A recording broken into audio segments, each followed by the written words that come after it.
May mga tao po na nagtatanong kung bakit individual po yung ascension o yung purification ng human body and human soul natin individually. At yan po ay magaganap sa fifth density of mind consciousness ng isang individual na tao in a natural way of ascension.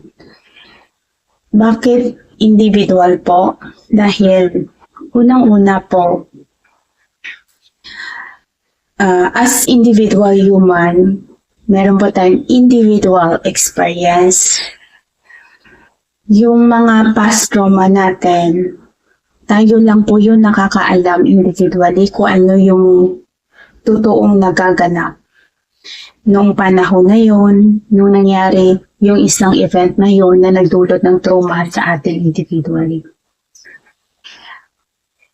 Kung kaya natin po siya i-let go by doing a forgiveness, para magkaroon ng self-realization o lesson to learn every event of our life na nagdulot sa atin ng trauma, that's the time na mahihiling mo yung mga trauma mo sa buhay individually dulot ng mga past experience natin. Tayo lang po individually ang may kakayahan na gamutin yung mga trauma natin. Kasi po, this knowledge and understanding na binabahagi ko sa inyo is all about a life of a soul. Na nagkaroon po siya ng iba't ibang katawan, iba-iba yung naging life experience niya in every human body niya nung kapanahonan nila. So this is a story ni Adam from creation hanggang po sa salvation of soul, that is in the time of Jesus. So, dyan lang po umikot ang karunungan na dapat natin buuhin in this present time. Noong nagsakripisyo si Jesus ng buhay niya para sa salvation ng humanity nung unang panahon, nung kapanahonan niya, ang kanyang kanyang iniligtas ay ang kaluluwa ng bawat individual na tao. Pero yung mga tao na yun, may na-purify yung yung soul nila, pure soul sila, ngunit yung physical human body nila ay hindi nagkaroon ng proper knowledge and understanding. Kung bakit yung mga tao na sinakripisyo niya yung buhay niya para sa kaligtasan ng bawat individual na tao, yun pa po ang nagpapako sa kanya sa cross dahil po hindi nila naiintindihan yung salitang sacrifice na ginawa niya para sa kanila. Dahil bawat individual na tao, kayo po ang bukod tanging nakakaalam ng katotohanan sa sarili niyo. Halimbawa na lang po, yung past trauma niyo, kayo ang nakakaalam ng katotohanan. Ano ba ang naganap sa nakaraan? Bakit ka nasaktan? Kung kaya natin mag-let go by doing a forgiveness, kaya natin i-recognize yung tama at mali in every event. And yung matutunan natin doon by doing a forgiveness, yan po yung magiging lesson natin to learn in every event na nangyari sa buhay natin, at tayo lang po ang makakahilom ng sugat sa trauma natin dulot ng ating nakaraan. Si God naman po ay nagbibigay lang po siya ng energy na helping sa atin. True energy yun. Si God hindi mo makikita pero kaya mong mararamdaman. Binibigyan tayo ng love, courage, strength. Minsan, binibigyan niya tayo ng mga tao na tutulong sa atin para ma-realize natin yung tama at mali sa buhay natin or magkaroon tayo ng inspiration na itama yung mga mali natin. That is to become a fearless person na itama mo ang mga mali mo sa buhay mo. Dahil ang salitang ascension, ito ay purification of human body and human soul. At ito po ay nasa fifth density of human mind consciousness.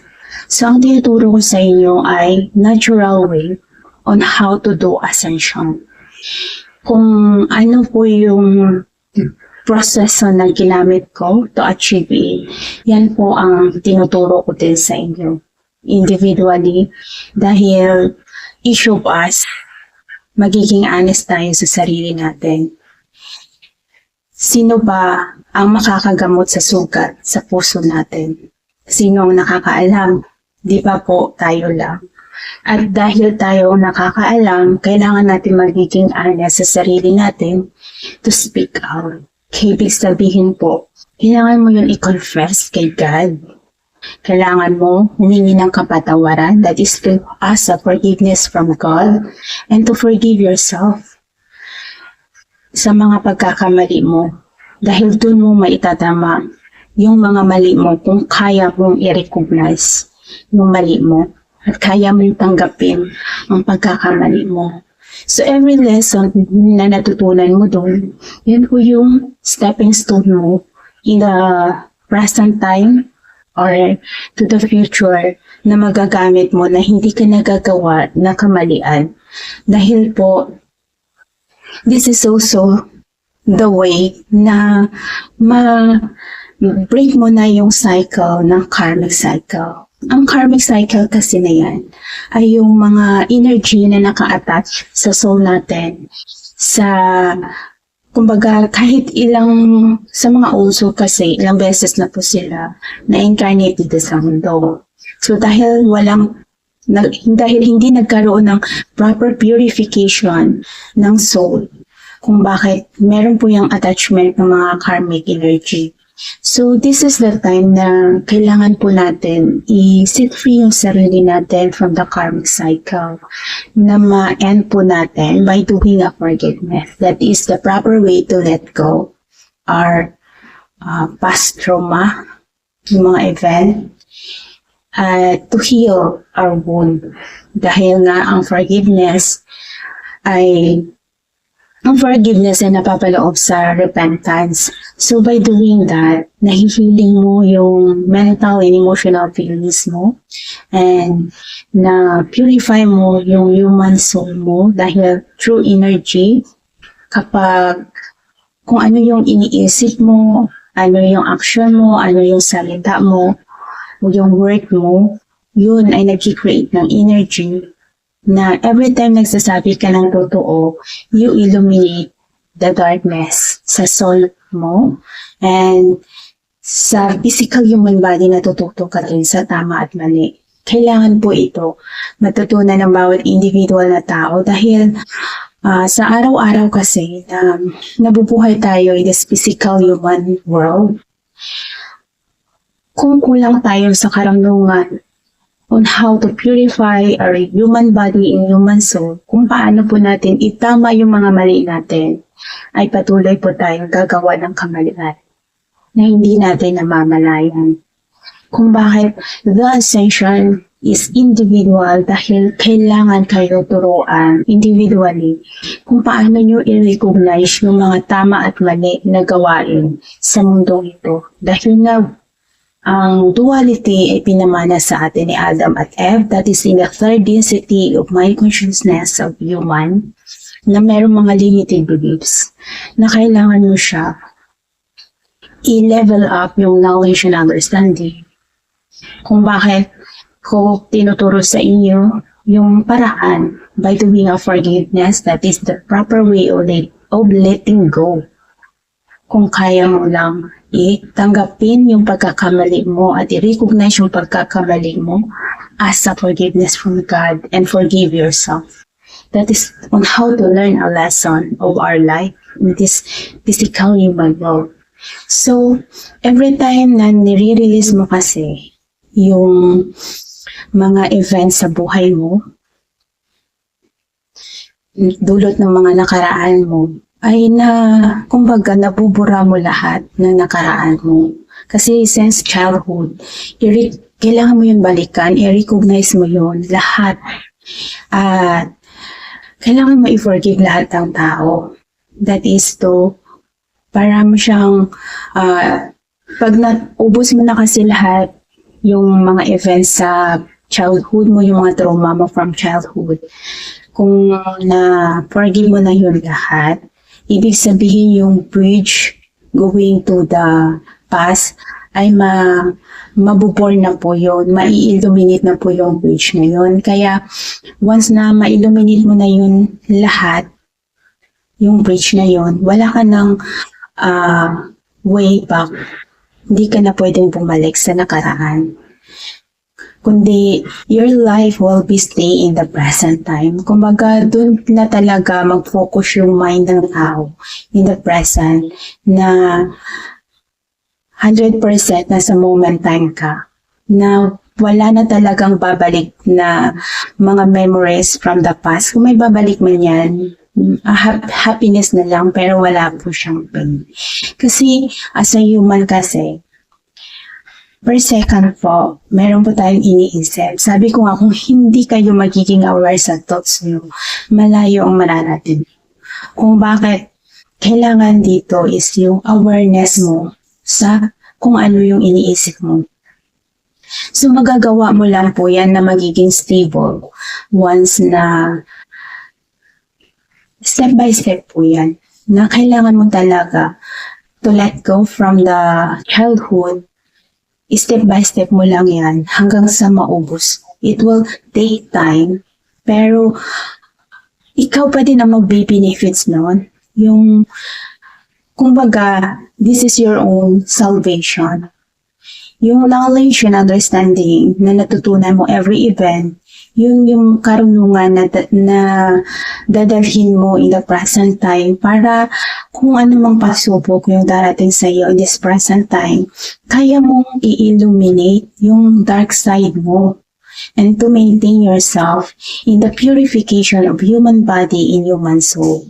Kasi tao po tayo na araw-araw nagigising pa po tayo at araw-araw ay possible na makakagawa ang isang individual na tao ng kasalanan na hindi niya namamalayan.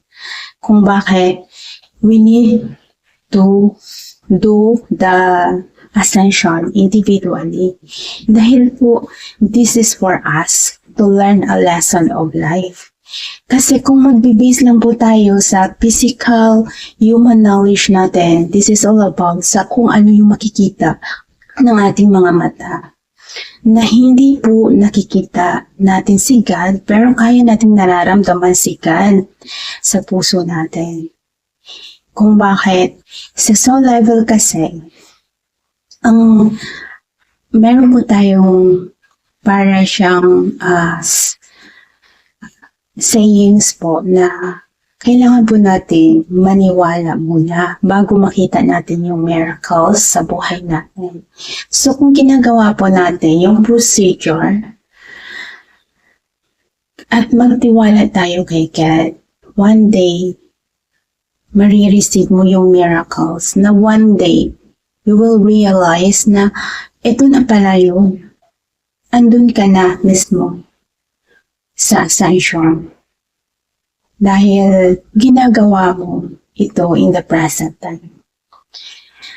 Dahil sa bawat individual na tao, ang kailangan is self-realization.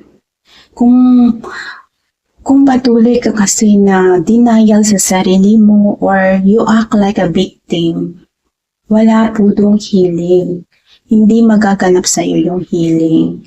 But when you are willing to forgive, na yung bukal sa loob mo, that is the way to let go sa lahat ng pain and suffering sa bawat individual na tao.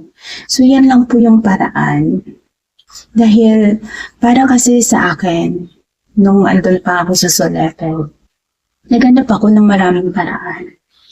Dahil sabi ko na, we are individual human sa mundong ito. Iba-iba yung religious belief natin. Iba-iba yung goddess natin. Kasi yung tanong ko din dati sa sarili ko, paano yung mga tao na iba yung kanilang system belief nila, iba yung goddess nila, paano sila? kung hindi nila kikilalanin yung the word forgiveness.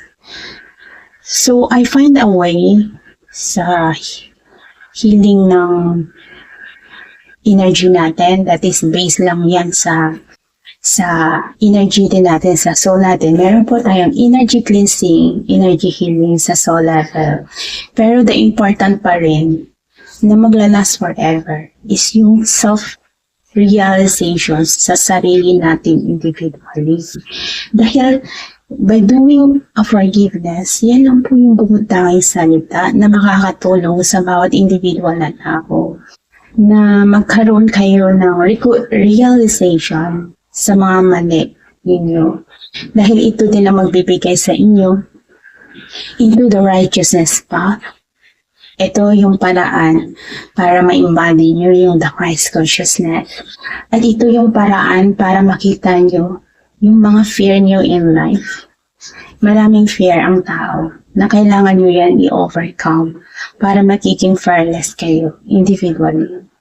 Bakit kailangan nyo magiging fearless? Dahil po, si God gusto niya lahat fearless. Hindi mo kailangan matakot. Kasi once na na-embody nyo na yung the Christ consciousness, ibig sabihin, alam nyo na kung ano yung tama. Hindi nyo na kailangan matakot. Ba't kailangan nyo na gawin yung tama? And to be a fearless, wala na pong karapatan yung darkness sa buhay mo. Dahil ang darkness kasi nasa yung kalakasan nila is sa word fear ng individual human. Every human na may fear pa sila sa sarili nila, that is the energy ng darkness. Kung bakit sa 3D mind consciousness ginawa nila yung fear para takutin ang bawat individual na tao na itama nila yung mga mali nila. Sa bawat individual na tao, the fear of human is to change. Fear of human is to see the truth within their self. Yung fear ng human is to recognize yung tama at mali. Yun yung kinatatakutan ng bawat individual na human sa 3D mind consciousness na i-recognize niya yung pagkakamali niya. Dahil po, mostly kasi sa tao is mas gugustuhin nila isisi sa iba yung mga pagkakamali para gumaan yung pakiramdam nila. But the reality is, you become denial sa sarili mo at you are acting like a victim. Tandaan po natin na we are not a victim sa mundong ito. Dahil walang mananakit sa atin kung hindi natin sila inalaw na saktan tayo. That is lack of self-love sa sarili natin kung may mga taong manakit sa atin. Pero takot tayo i-recognize yung mali natin. Ang nakikita natin yung mali ng iba, which is the reflection of our own inner self. Nakikita natin sa kapwa natin ang mga mali. Pero takot tayong i-recognize yun sa sarili natin. Dahil we are like a victim. Hindi po tayo victim sa mundong ito. Kaya for every individual na tao, yun po ang paraan. At yun yung dahilan kung bakit magiging individual tayo. To have knowledge and understanding about sa good and bad na behavior natin para ma-maintain natin sa fifth density of mind consciousness yung purification of human body and human soul.